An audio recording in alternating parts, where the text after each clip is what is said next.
Hello again, Shock and Awe fans, if there's such a thing, or just people curious, or toy lovers. There's about 30 dedicated fans.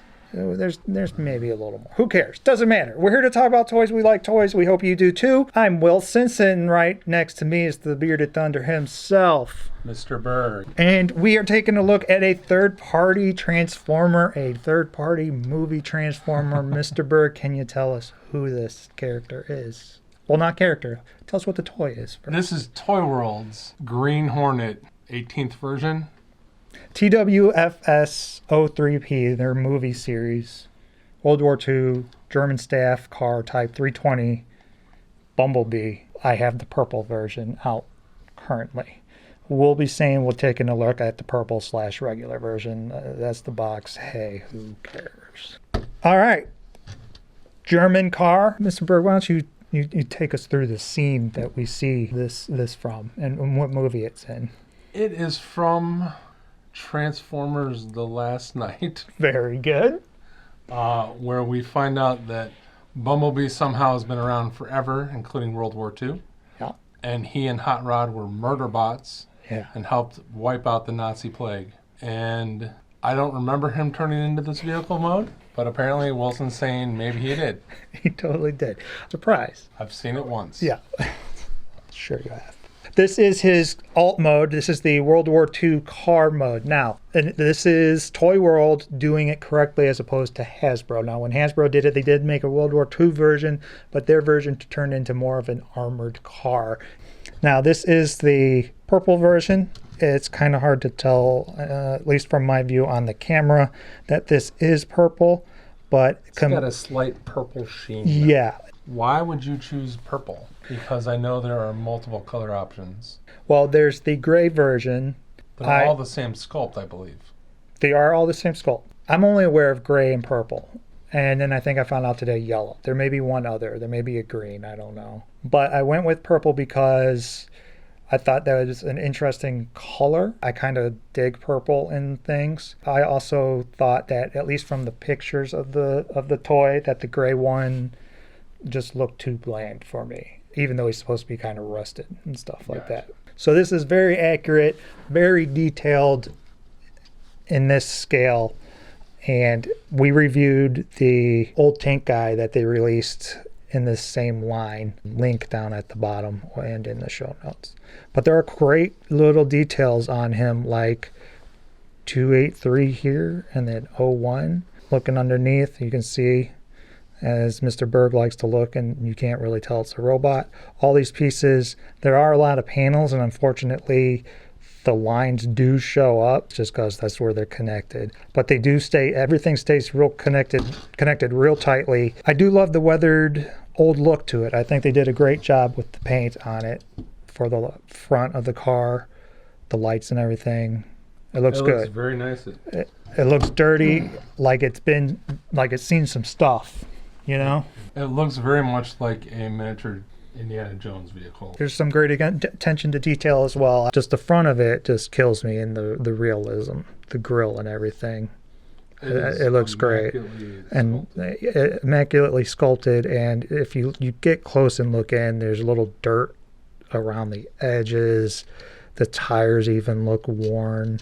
The tires spin well, and the seats are even in the back, and they can move up and down. Some of that's due to transformation, but that's cool. You could probably fit a little tiny posable Raoul in there. Raoul is just a little too big. Just a little too big, but I'll bet you could fit a chip in there. I am impressed by the amount of detail and the amount of sculpting done on such a little vehicle. It looks great. This is sort of where one of my issues starts to come in. He's next to, this is Siege Mirage, and Mirage is a deluxe, and Mirage is quite bigger than this Bumblebee. This Bumblebee is small. And then this is him next to Beachcomber Legends. He's bigger than the Legends, but not by much. So we've got him transformed, sort of. Here's the gray version. Not really difficult story of why the fuck I would have two of the same toys. I had forgotten I pre-ordered the purple one from one site, and then when this came out, I ordered the other one. Easy mistake, expensive mistake. He's at least living up to the standards paint-wise and detail-wise that the Bulldog set. Again, weathered, even more so you can see details and like different coppers. He is sculpted like Curry's balls. Yeah, and he looks very faithfully screen accurate, looking all around.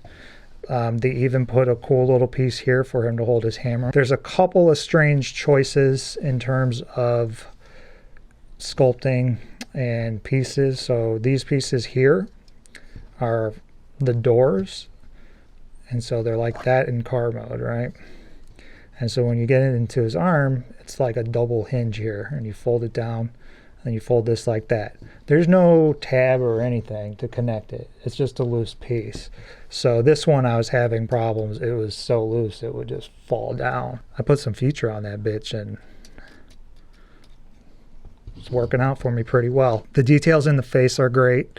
The eyes are painted well. There's nothing on here where I look at it and I'm like, oh, that's a bad flaw. He's got funky hands though. That's not his fault. It's not his fault. The Bulldog had funky hands as well. We've been seeing this kind of in some toys where the Unique Toys does it where it's kind of like flat hands. They don't have like a fist kind of thing to them. There's nothing to complain about. I think he looks great. He looks awesome. I love it. I don't like to talk so much about transformation, but transformation is not as easy as Bulldog. Because he's tinier, he's got a lot of little pieces that are held tightly together fresh out of the box. And the instructions suck so bad that it is very hard to figure out what, like I literally, about 80% of it had to just figure it out just by carefully moving things around because pieces are stuck so tight that you're like, okay, well, it looks like this folds here, but it might not. It might just break. So it's very nerve-wracking the first time. Please watch our previous 100 third-party films. So this is just the basic transformation instructions. Clear as fucking mud. Yeah. And the transformation was a pain in the ass. It's only a pain in the ass the first couple of times. So let's from like getting them to robot then back. Once you've memorized it and things have loosened up a little bit, not too bad, but still again not on the same level as Bulldog. Time to move him around. He's got side to side head action, good up and down, and that piece does come untabbed from the chest sometimes. He's got up here the shoulder moves, can get all the way around this. These pieces back here can move back and forth to get out of the way to pose his arm. He's got like a ball jointed socket here for one part of the elbow and then an actual hinge on the other part of the elbow. It's a little strange. It works. Here's his thin hands again. It's only articulated at the thumb and then it's all one piece at this hinge here. What is that? Elbow swivel. Elbow swivel. He doesn't have any wrist. He's got some good waist. Parts of him get in the way, but you can move them out of the way and eventually get like a good turn. Legs far splitting. It's like a weird kind of metal hinge system here, but then like a mushroom peg here. So that's connecting the leg basically to the upper thigh. But that's where your thigh swivel is in there. And you get like that's part of the knee transfer, like part of the knee coming undone for transformation. So you can get a bend, but it's not a very good one. Kind of weak. Yeah. He's got great ankle tilt. Toe doesn't go forward. It goes down just for transformation. But you can also move. It's kind of a clever idea too, is move this piece out of the way to be able to move the foot forward if you need to. So you can get it to do what you want it to. And he does stand like a champ, and he can do some great, cool, awesome poses. Just look at his accessories. He comes with a separate head, a different head. This is the stock head. The separate head that you can put on it actually has like the horn pieces sticking up. You get face masks for said heads. They fit okay. Kind of just push them on. There's a little piece that's supposed to click there, and there's two kinds. There's this kind which they, I believe, just seem to design themselves. I don't remember ever seeing a sort of mask like that, maybe in the fourth one, but they also give you the Bumblebee movie mask, which is very cool. So you get a choice. Prize piece of the accessories is his trademark hammer. That wasn't a trademark until the fifth and last movie. The hammer's cool. It fits in his hand in the what I like to call masterpiece way, or the masterpiece style. So there's an opening and then there'll be a peg on the palm of the hand. With these tiny hands comes tiny little pegs. There's like one small peg here, or one small hole there, and then on that side a bigger one. So he only fits in this one way, and then just getting it to stay in his hand is a bit of a chore. But you can kind of get it and then cheat it and then wrap the thumb and everything around tight and he'll hold it. Also, what's cool is these come apart, so you can have one with a just a Thor hammer. He does come with two guns. He can hold them, again, just like the masterpiece. You see the little thing there. Or you flip this down like that, and they connect to the sides of the car. And he holds the guns fine as well once you get them in his hands properly. So overall, pretty good. He also comes with more brick road that you can make a giant brick road out of. Great shot of size comparison here to give you an even better idea. Legends Beachcomber, the official Studios series World War II Bumblebee. So they're about the same height. He's just a tad taller. Here's the ToyWorld Bulldog, which is a lot bigger. And then Impactor and Mirage from the Siege. And they're both deluxes. So he's a tiny toy. Bumblebee's not tiny. A tiny character. Yes. Deal with it.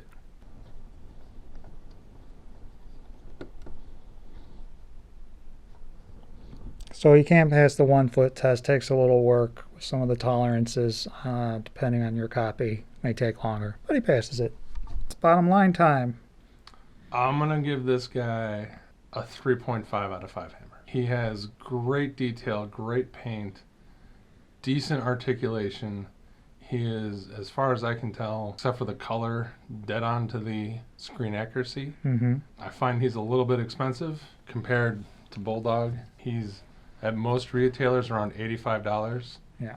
And I have MMC guys around $85 that are 7 inches tall. They don't have as good paint, but they're way more fun to play with. And on a personal note, I do hate this design. Mm-hmm. Fuck Michael Bay. I'm giving him a 2. Whoa! He almost gets a 1.5. To say I was let down would be true. I don't know that it would be an understatement. I'm just going to put this guy in here too. And the main reason is because of size. He's 4 inches tall, right? And he's $85. For $75, I got this bad motherfucker who's a good 6-7 inches, comes with almost same kind of stuff, and is just as fun and detailed. For $10 more, I get a smaller toy that had a little bit of a problem there. I mean, he's fine, he looks good, but I'm going to be honest with you, unless this alt mode bugs you that much because it doesn't look exactly like it's from the movie, you're just fine getting this one, the Studio series. Save yourself all that money and just stay with the Studio series. But that's not to say that it's a bad toy. He's got a lot better, obviously a better articulation than Hasbro, better paint than Hasbro. But you could take this guy, if you're the kind of person that customizes your stuff, you could take one of these and customize it and make it look just as worn and beaten as that. This guy's got a few advantages in that, like, his guns are cool and his hammer is cool, but those things are kind of hard to fit in his hand. I guess just for me, I was expecting like a 6-inch size toy. And to me, this Bumblebee is too small. I don't think they're in scale with each other. I'm not a scale guy. It doesn't matter to me that they're not in scale together. What matters to me is that I paid more money for a smaller toy. Does that make sense? It's not exclusive. It doesn't come with more stuff. It doesn't, like, there's no benefits over or anything that makes it $10 more. And then I find very hard to justify. And probably stings a little bit more because I accidentally bought 2 of them, which is fucking hilarious. I wish I had like a GoPro on my head so I could just film your reaction to some of this shit that I say. Because it is sad and pathetic. I am a sad and pathetic human being. But I get to have one then, I guess, in alt mode on the magnetic street. We just found out. Discovered out that it's got magnets on it. So you connect the streets magnetically. Woo, that's pretty cool. It is cool. There's your expense. $10, yeah. Couldn't give me a couple of hooks. So basically what I found out after I bought Bulldog is that ToyWorld decided to do, I think it's a Starscream in World War II, but he's a Build-A-Figure. I don't like to always, like the complaining masses online, I don't like to agree with, but third parties have no business doing Build-A-Figures whatsoever. Fuck you about that, because that means you're going to make us buy 4, 5, possibly 6 $80 toys to make another toy that's probably only 6 inches tall. Fuck that. And I'm really pissed because Starscream is one that I've wanted in the World War II version, and I don't know which guys I have to buy to get all the pieces. This guy, I don't think, came with a Build-A-Figure piece. If he did, I accidentally threw it away because my gray version, the Build-A-Figure piece didn't come boxed. It just came like this. So I thought this was packing until I went, oh, Build-A-Figure piece. Purple one, this came in its own separate cardboard box with like ToyWorld on it. Meaning, oh, hey, look at this. There's something in here. This thing, I totally would have noticed if there was a separate box. There wasn't a Build-A-Figure piece. And it's not clear online who you have to buy to get the Build-A-Figure piece. But at this point, I'm saying, fuck no. Forget it. That's ridiculous. They should make that fucking figure and sell it. And I would buy it. And then be disappointed. I think I was just let down by the price versus size. I don't think I got my money's worth, and that's what it comes down to. Still going to have some fun with them. Still already have had some fun with them. If he was $74, would you like him? I would like him more, yes, I would. I wouldn't be as disappointed with some of the stuff. Like, seriously, to me, when I got him out, like, this is almost... I was like, this is a fucking Matchbox car. My score may change over time. I've only had a few days to really go over him, but like with the fixing and stuff, it was just kind of a bummer. You know, I don't know what to say. And now looking at him next to this awesome tank, dude, it's even more glaring. So thanks for watching. You might be surprised, but let us know what you think. If you agree, disagree, please leave a comment below, like and subscribe, hit the notification bell. Hopefully it'll work and let you know when our new videos go up. All the social media stuff you can find in the show notes, some of it at the bottom of the screen. If you put a thumbs down, can you tell us why? Yeah, feel free to criticize in any way you want. I'm not going to be deleting comments. I'll even comment back probably. You can do it respectfully or not. I will respectfully comment back even if you don't. I just want to know why. Yeah, no, we want to improve this show in ways that we can, that takes the least little amount of effort. So thank you again for watching, everybody, and until next time, play with those toys hard.